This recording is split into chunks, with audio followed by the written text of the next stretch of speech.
Ladies and gentlemen, by popular demand, and without further ado, a brand new podcast from the platform. It's called the ATM. Apologise to me! Featuring myself, Martin Devlin, and the one and only Mark Watson. Former Radio Sport and News Talk ZB host, he is Olympic and World Athletics commentator, Sky Sport presenter, and commentator. Welcome to the first ATM podcast.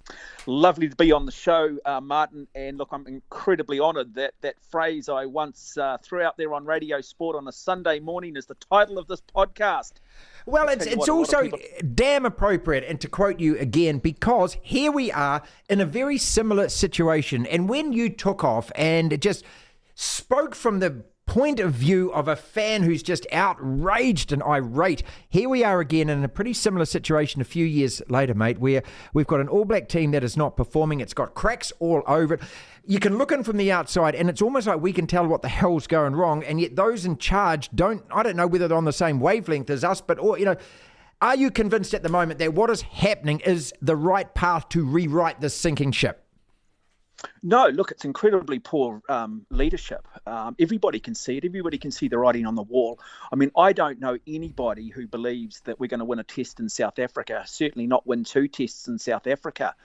We've got a Rugby World Cup next year. We put the rest of New Zealand rugby on hold in the name of the All Blacks. And if you're going to do that, then you need to be able to win. And we're not winning. I think right from the start, and this is nothing against Ian Foster, the person. Look, he's a lovely guy. I've dealt with him. But no one ever genuinely believed he was the right guy.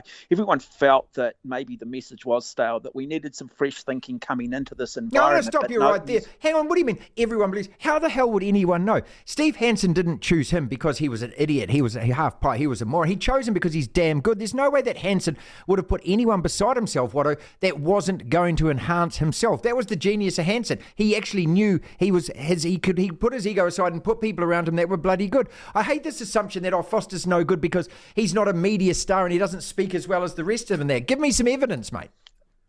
Okay, well, yeah, I'll give you some evidence. Well, okay, tell me what he did before he was promoted by Steve Hansen into an All Black environment. Well, you tell me what Hansen did before he was promoted by Ted. No, Martin, he did nothing at Super Rugby level, mate. He did nothing at Steve Hansen. Steve Hansen's got the biggest losing record in Welsh rugby ever. Ted had a terrible record. Ted lost in 07 and came back. Yeah, but look, they came in and inherited some very, very good sides. Let's go back to Sir Graham Henry. Yes, you have to learn how to lose before you learn how to win sometimes. But at least when you go back and you look at the coaching of, say, a Sir Graham Henry, you go back through it. You go back to schoolboy rugby, Kelston, Auckland Grammar School. You look at the senior club rugby side of it. You look at the path that he's taken to become a coach. That's fair. He learned how to lose to learn how to win. He was a guy who was prepared to, after the 2007 Rugby World Cup, it probably took him a year and a half to take a long, hard look at himself in the mirror and go, yeah, I didn't do things right. I need to change things. Look, some people are just good in that assistant role, and that's unfortunately where Ian Foster sits. You see some rugby players are good at a Super Rugby level. Yeah, true. They step up to All Black level. Agreed. They're not quite the same. Go back and look at guys like Mark Meyerhoffler. No, he was never an All Black, mate. Caleb, Ralph, come on. I mean, that was the poorest time of New Zealand rugby since what we've got right now. And I will continue to point the finger at the players and say our players aren't bloody good enough. And look, but part of the problem why our players are not good enough is because we continue to erode every other level below the All Blacks. Club rugby's in trouble. Mitre 10 Cup's in trouble. You look at Super Rugby. That's just a homogenised version of what it once was. Everything's been put on hold. They rely so heavily on New Zealand's But that's not Foster's fault, is it? But you can't blame Foster for that. No, I can't blame Ian Foster for that. But Ian Foster was there as an assistant coach. He was appointed because he had a good relationship with Steve Hansen. And when it comes to appointing your lieutenants, much of it is about relationships. People you can trust, people you can get on with, Martin. Yeah, that's true. Part of the reason we're probably doing this together is we probably feel like we can work well together. Yep, true. Where it might not. Am I the best guy? I'm not sure, but I think we probably work quite well together, and that's why we're sort of doing this.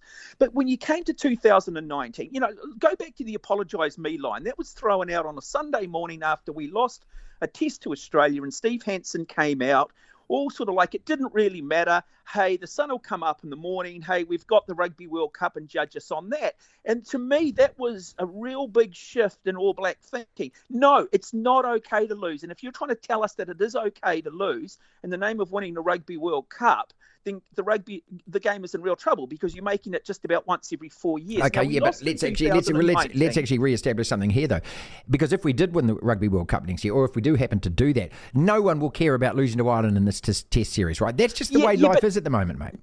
No, it's not, though, because the All Blacks and the All Black brand, we've just signed this $210 million deal. It's all about branding. They reckon they place the value of the All Black brand at around $4 billion. The reason we have a brand is because we have an 80% winning record. When you think about the All Blacks, you think about performance, precision, and no compromise. Yes. We start eroding that, and we've got nothing left, because if you don't win the Rugby World Cup, you've got no Mitre 10 Cup, you've got no Super Rugby, and suddenly the All Blacks are the Wales. Okay, we're actually agreeing on this. We're actually agreeing on this. This is the ATM podcast, Martin Devlin, Mark Watson with you. We're totally agreeing on this. The thing is, Watto, is rugby, New Zealand rugby doesn't have anything to sell other than the All Blacks. Silver Lake don't have anything to sell other than the All Blacks. The world is not interested in Super Rugby. The world is not interested in women's rugby. So, Martin, you need to protect the brand. Now, in 2019, we needed a clean-up. We just needed some fresh thinking. Look, it's not saying that Ian Foster's not necessarily a good coach, but look, I've coached myself, and sometimes you take an athlete so far, and you've been with them 5, 6, 7 years, and the message does get a little bit stale, and you often pass them on to another coach.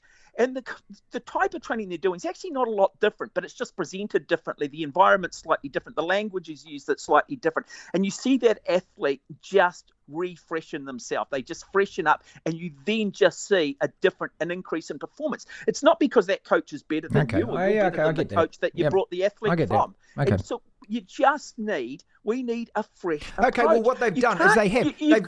Martin, you talk about you talk about our players and the lack of depth. Well, it doesn't help when we've constantly got our best coaches heading off overseas because there is no pathway here. Yeah, true. Look, absolutely true. Look, but can we? But look, I always point it fundamentally the finger back at the players. I know that the players say, "Oh, look, we're stale and we're tired of hearing the same voices." What I'm bloody tired of is I'm tired of seeing our number 6 standing next to the number 14. I'm tired of seeing an All Black side that can't break the line.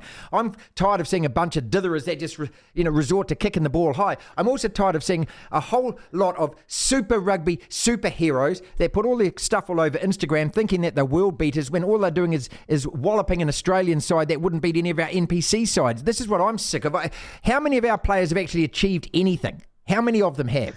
But this is weird. But the Players Association need to be held accountable here. It's the tail now wagging the dog. You sign a professional contract at 18 years of age, and you've got this Players Association. They're the ones constantly telling everybody how tough it is to be an All Black, how hard it is to play 80 minutes a week and go to some training sessions and earn $1 million a year. That is not tough. People living on the street, that's tough. The guy working double shifts in the toothbrush factory in South Auckland to try and buy his family tickets to the game are doing it tough. And so we've got this environment, we've continued to dumb it down. Our players are no longer empowered to think. You come in at half time and the coaches tell you what you're doing wrong. There are people carrying their bags and putting them on the bus. There are people making excuses for them the whole time. And this sort of crap needs to stop. I mean, go and look, we lose to Ireland.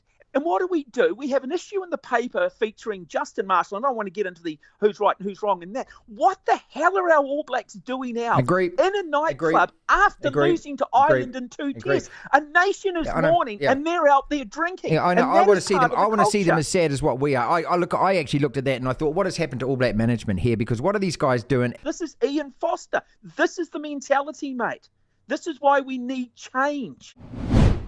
Apologise to me!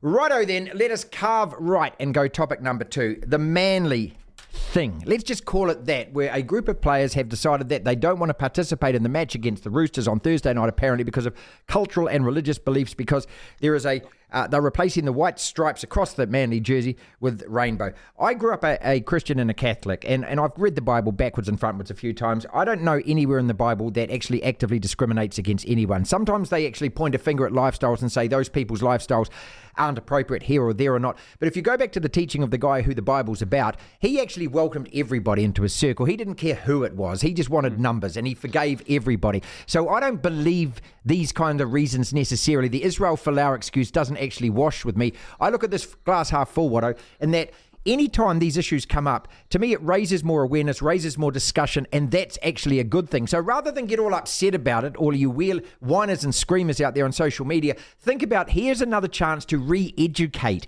and actually get people again conversing about this, because it's really important that they do. You might disagree with me, but I actually think it's actually quite a good story, because every time it comes into the media, to me, it means that maybe somebody else might have the potential to be able to change someone's view on this. Look, I just find religion these days, and it's unfortunate, but you're right. I mean, it's about tolerance, about love thy neighbour. I can't imagine a guy called Jesus walked around hating on people who might have some different sexual orientation to theirs. I struggle with the hypocrisy in all of it, but I struggle that these players are more than happy to run out onto the field with their points bet, a gambling syndicate all over their jerseys, their stadiums named after a brewing company. Yeah. Now, alcohol, gambling, hugely detrimental to their communities particularly. I mean, I've always laughed a little bit at the Warriors, how they call themselves the family club, and yet, they're predominantly a South Auckland-based club with a large South Auckland-based fan base, and yet we've got Wendy's, we've got Bourbon and Cola, and we've also got Sky City, three absolute You're right. industries that are absolutely detrimental to the livelihood of those communities and do a huge amount of damage. But I wonder too whether or not that prejudice that they might have regarding these players might have if they were lying there on their deathbed requiring open heart surgery, and the best guy to perform it happened to be a homosexual or happened to be a lesbian, and whether or not they'd sit there and go, hey, hang on a minute, I don't want touching you because I don't appreciate your lifestyle. Also, you have to understand there is a huge commercial element that funds the NRL. Now, most corporates these days are very rainbow friendly. Yes. And so when you start taking this stance, you start to then put the financial nous of the club, you start to threaten that a little bit. They're all happy to take the paychecks, aren't they? And what is the difference between this and, let's say, the Indigenous round? Is there any difference there? That is still politics, isn't it? And let's talk about the Polynesian players. Now, let's go back and look about colonialism. I tell you what, for a long, long period of time, if you weren't European, you were marginalised, you were discriminated. And the only way things changed was by people standing up and taking a stance. Good point.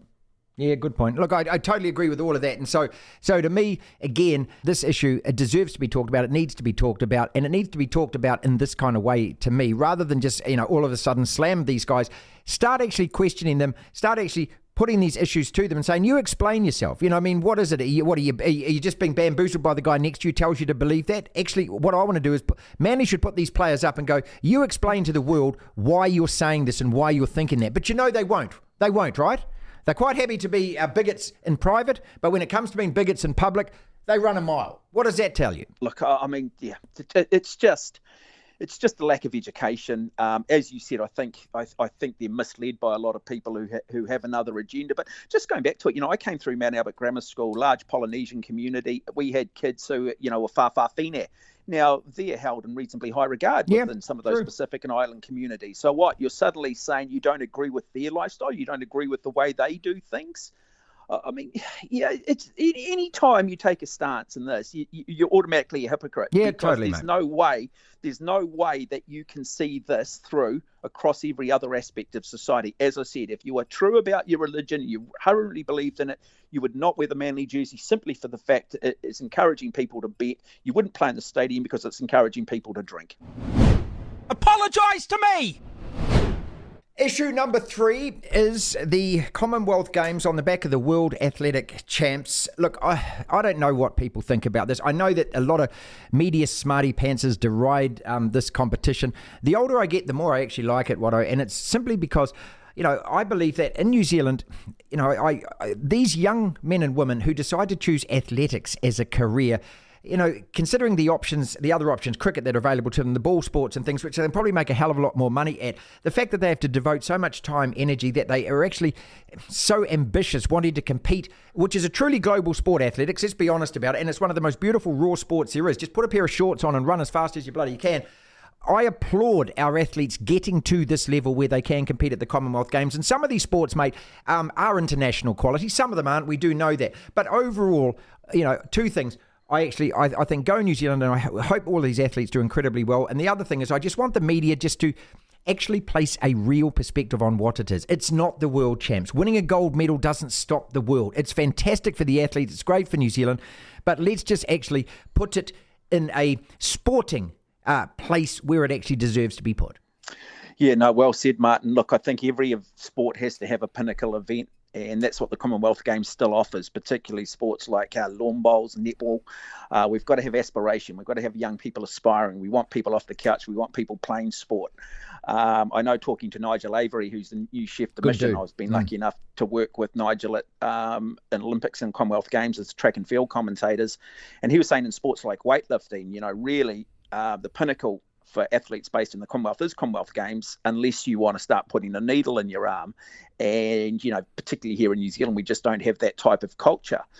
But you talk about track and field. Look, I mean, up until, 1974, Dick Taylor, you go back and look at the David Blacks and the Bedfords and the great runners of that era. I mean, it was only just a tier below the Olympic Games. Now, admittedly, those sports now have their own individual world championships, as we've seen with just track and field, and there's a lot of money now to be made in picking marathons around the world. So there have been some events that probably don't carry quite as much weight as they once did, but they build the stadium for track and field.